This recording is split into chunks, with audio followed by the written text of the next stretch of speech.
Let me next move to a walkthrough of the GBU-57 massive ordnance penetrator weapon and share a little bit about the planners who did this and their work on the weapon.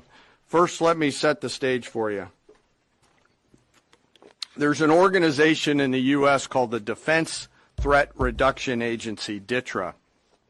DTRA does a lot of things for our nation, but DTRA is the world's leading expert on deeply buried underground targets. In 2009, a Defense Threat Reduction Agency officer was brought into a vault at an undisclosed location and briefed on something going on in Iran. For security purposes, I'm not going to share his name. He was shown some photos and some highly classified intelligence of what looked like a major construction project in the mountains of Iran. He was tasked to study this facility, work with the intelligence community to understand it, and he was soon joined by an additional teammate. For more than 15 years, this officer and his teammate lived and breathed this single target, Fordo, a critical element of Iran's covert nuclear weapons program. He studied the geology. He watched the Iranians dig it out. He watched the construction, the weather, the discard material, the geology, the construction materials, where the materials came from. He looked at the vent shaft, the exhaust shaft, the electrical systems, the environmental control systems, every nook, every crater, every piece of equipment going in and every piece of equipment going out.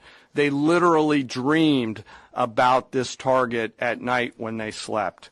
They thought about it driving back and forth to work, and they knew from the very first days what this was for. You do not build a multi-layered underground bunker complex with centrifuges and other equipment in a mountain for any peaceful purpose.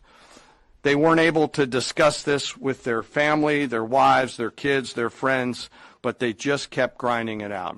And along the way, they realized we did not have a weapon that could adequately strike and kill this target.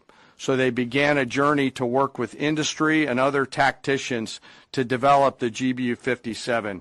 They tested it over and over again, tried different options, tried more after that.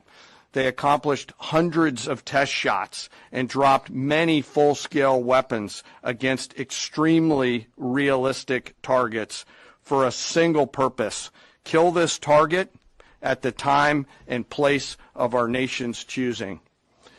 And then, on a day in June of 2025, more than 15 years after they started their life's work, the phone rang and the President of the United States ordered the B-2 force that you've supported to go strike and kill this target.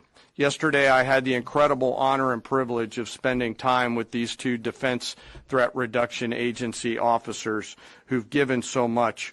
One of them said, quote, "I can't even get my head around this. My heart is so filled with the pride of being a part of this team. I am so honored to be a part of this." To you both, thank you, and thank you to your families.